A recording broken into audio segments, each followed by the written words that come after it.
I like days like this because they make people like Shumani to call me Mr. Mfito. I wish they could always be there throughout the year. I don't get this kind of treatment. Good afternoon, ladies and gentlemen. As we have heard, it's Monwabisi. I'll be taking you through the, is it speaking? I also trust my voice. I'm sure that I will be audible enough. I'll be taking you through the ongoing monitoring that we'll be having this year in the program.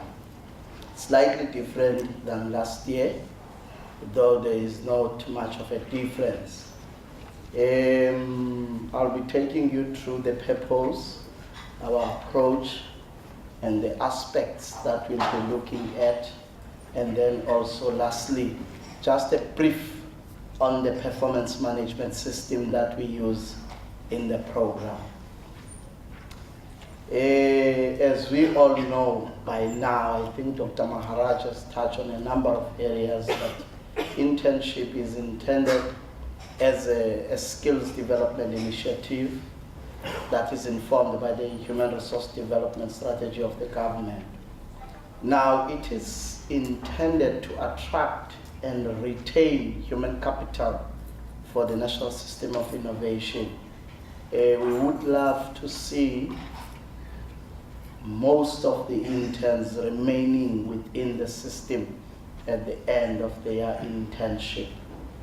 It recognizes mentoring as a tool that develops skills and competences. Now, mentors, we know that they are taking this as out of their own initiative, as a community development initiative that they are doing. So they are not really getting any reimbursement for mentoring the interns, but it is a very, very basic tool to develop skills and competences among young. And it is targeting the unemployed graduates, well, specifically within the science, engineering, and technology, and also those that will be within research and development fields.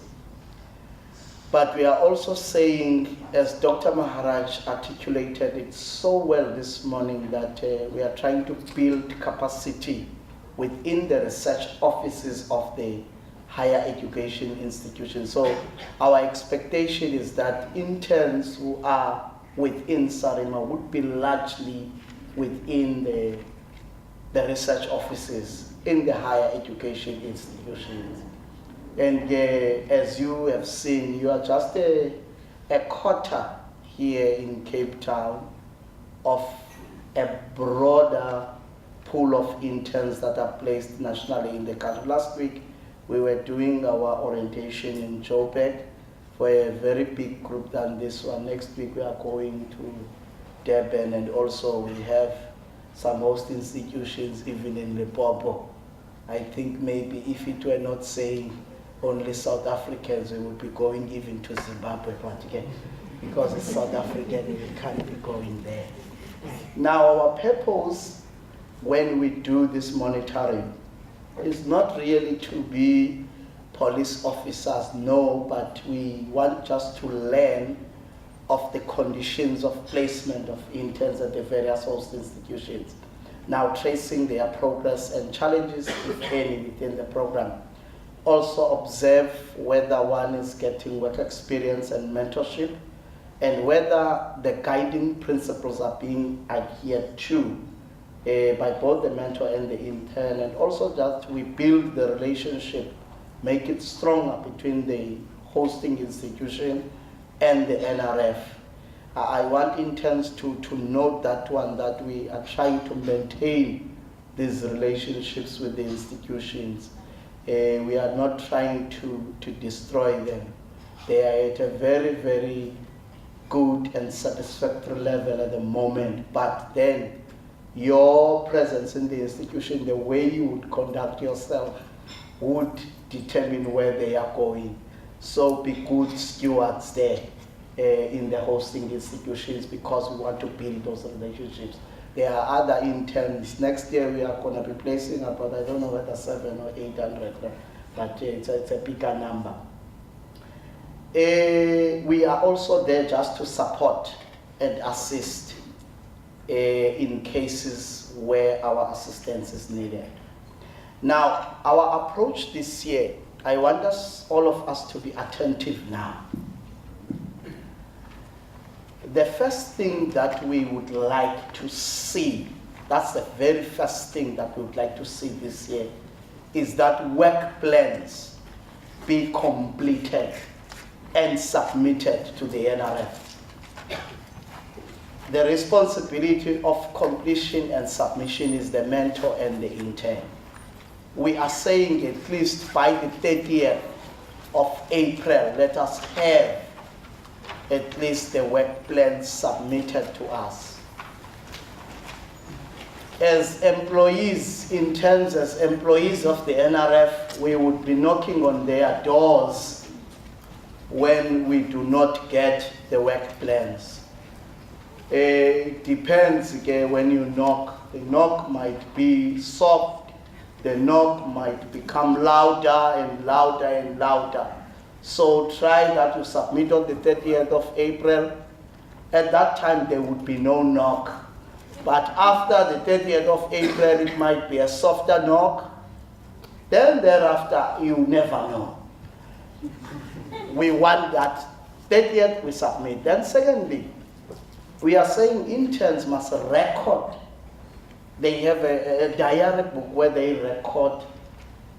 Just make it a summary of the activities that we have performed. You can do it weekly, so that even if DST were to say they are passing by and they see that they remember that they are interns at CPUT or in Cape Town, they want to see what have you been doing, you can be able to produce something which would be evidence that at least their investment is not going to waste. Thirdly, we are saying this year, we are introducing this for the first time this year, that there would be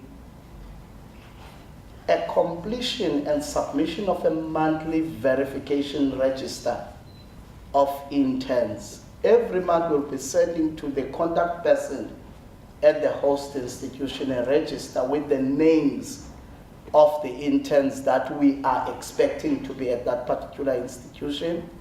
And then we would be expecting that the contact person would confirm whether intern A is really still there or has abdicated his or her responsibilities. The other thing that we're going to do this year is also to have quarterly assessment against the work plan that would have been submitted earlier. We are having 3 quarters this year. I know that most mentors would struggle, especially the old mentors, because they are used to the 4 quarterly periods. But this year, we will be having 3 quarterly periods of 4 months each.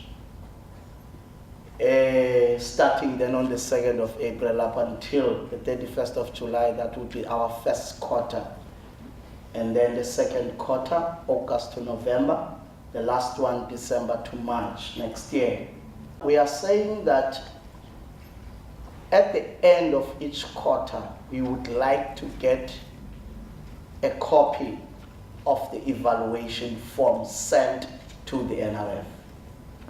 So end of each quarter, we would like to get, it's another evidence that, okay, somebody is still there. Then lastly, we would come, not to all the institutions in reality, but I think we are having currently 72 hosting institutions, so we can't really go to all. We would be selective. Those that we did not go to during the 2012-13, like CPUT, they can expect us this year that we would visit just to see CPUT people and our interns at it working really. Now, the details, these same details of what will be required during the course of the internship year would still be articulated clearly again in the communication that we will send on the 2nd of April 2030. It will be in your emails on the 2nd of April 2030. If you can keep that communication, I'm telling you the honest truth, you won't get lost in the whole internship program. That email of the 2nd.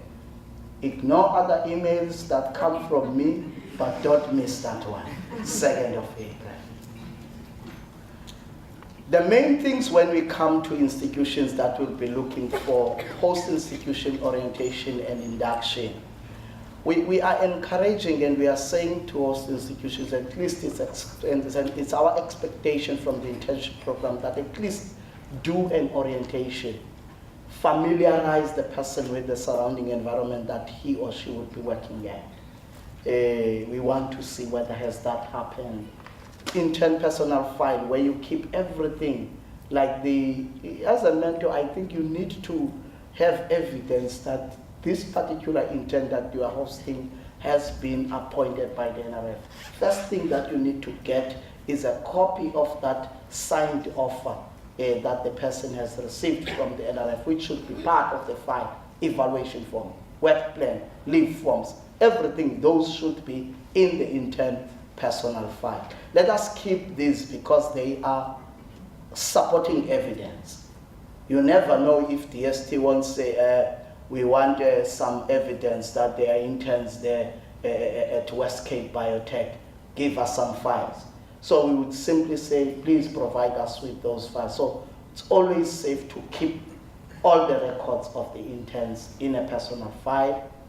The other thing that we would like to know is whether did you have a time to sit down with your intern, have a chat, whether over a cup of coffee, but outlining the expectations now and the key performance areas being clearly spelled out for the intern.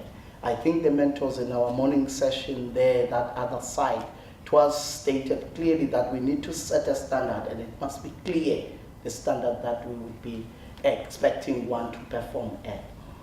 Tasks and activities, well, that we also want to know whether have they been allocated and whether the intern is getting valuable work experience and whether there is any relevance of the work experience to one's career in the field of study. I know for those at Sarima, we are still building capacity there. We don't have an institution that trains people for research management. So it means we will be having people who are really not getting work experience in their fields of study, but at least we know that it's what interests them.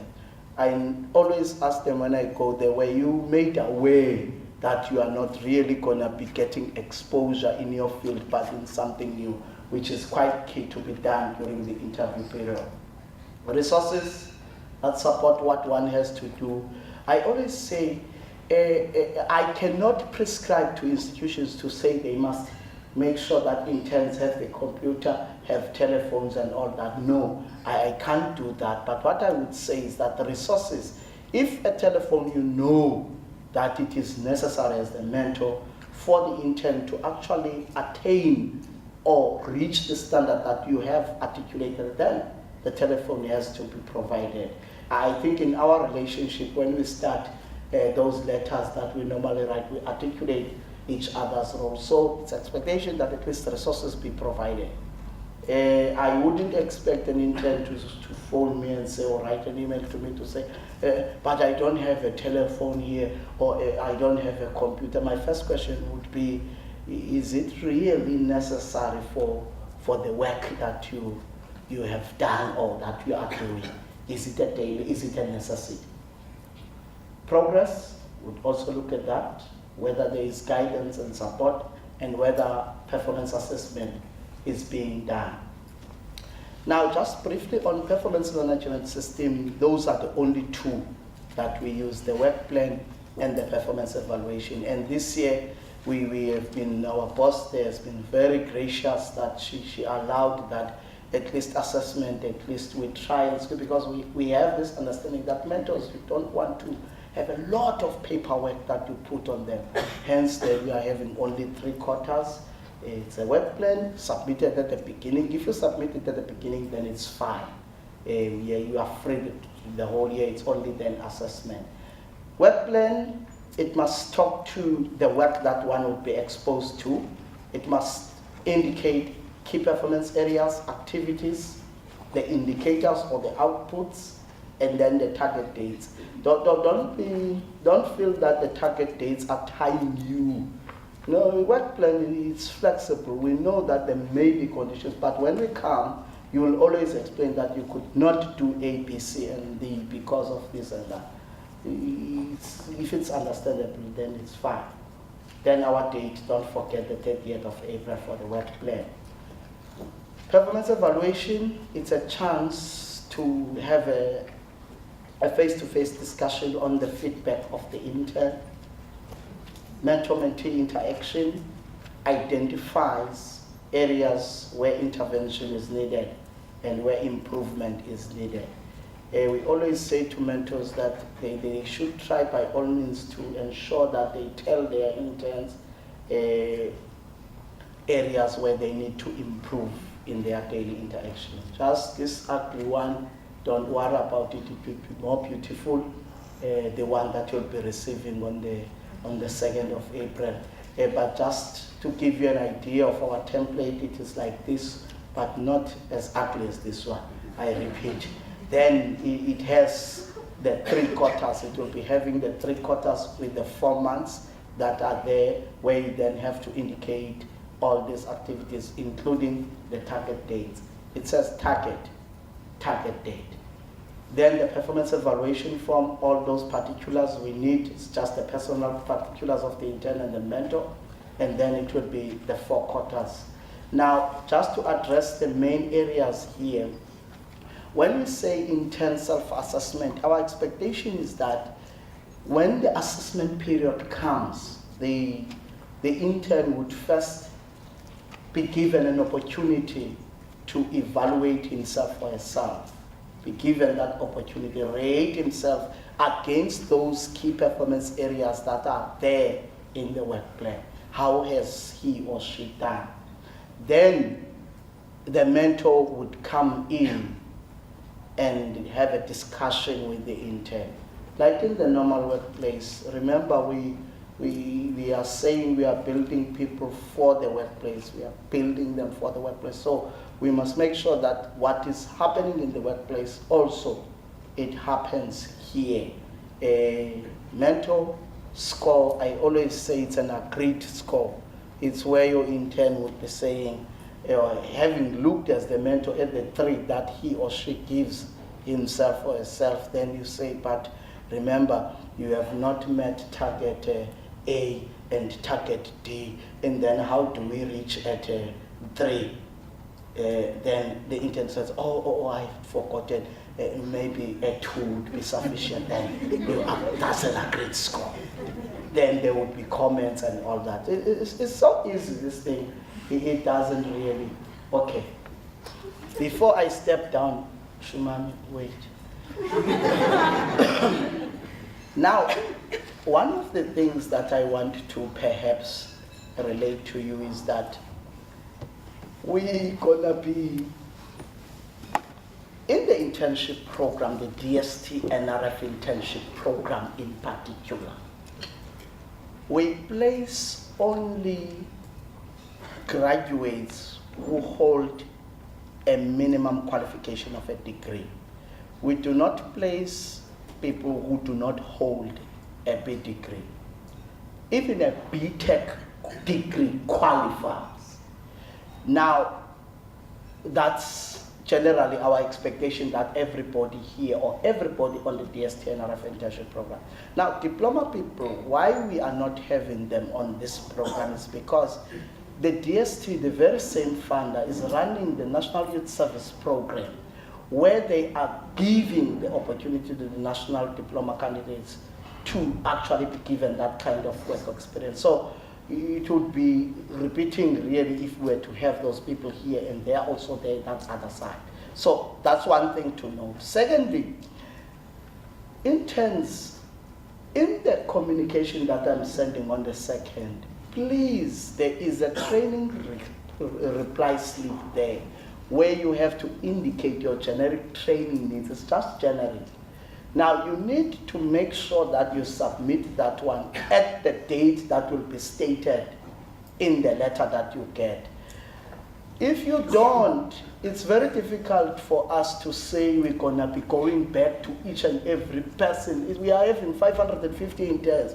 Now to go to each and every person, yeah, you have not submitted, you have not submitted. We simply take that because this is generic training.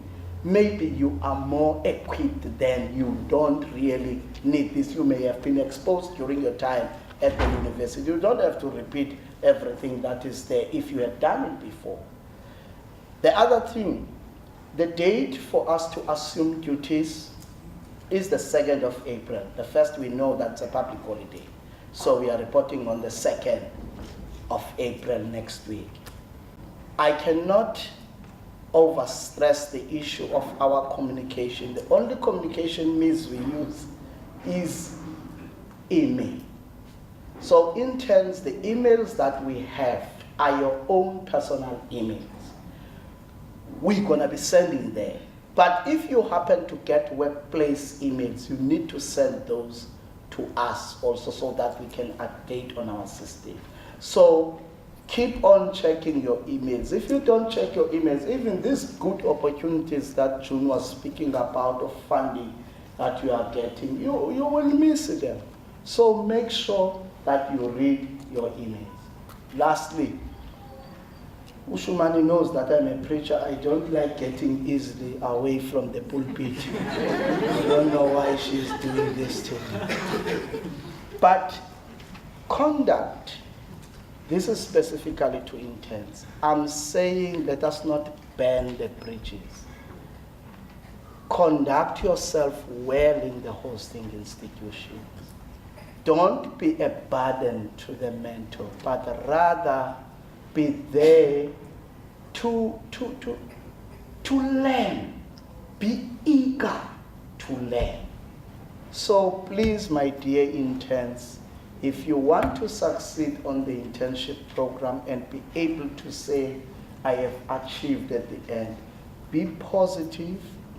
Don't stay in an institution for 4 months and after 4 months you come back and say to me, I don't even have a work plan. Now, it's you whose responsibility is, we are paying you. And you are answerable to us. That's why our knock will be on you, mostly. It's because you are answerable to us. I don't want to say to people that we might even have to, if they don't submit, let me not say it because I know my boss will say, no, that one, don't do it. So please, ladies and gentlemen, let us go there and work and ensure that we are not a burden on the mentors. Thank you.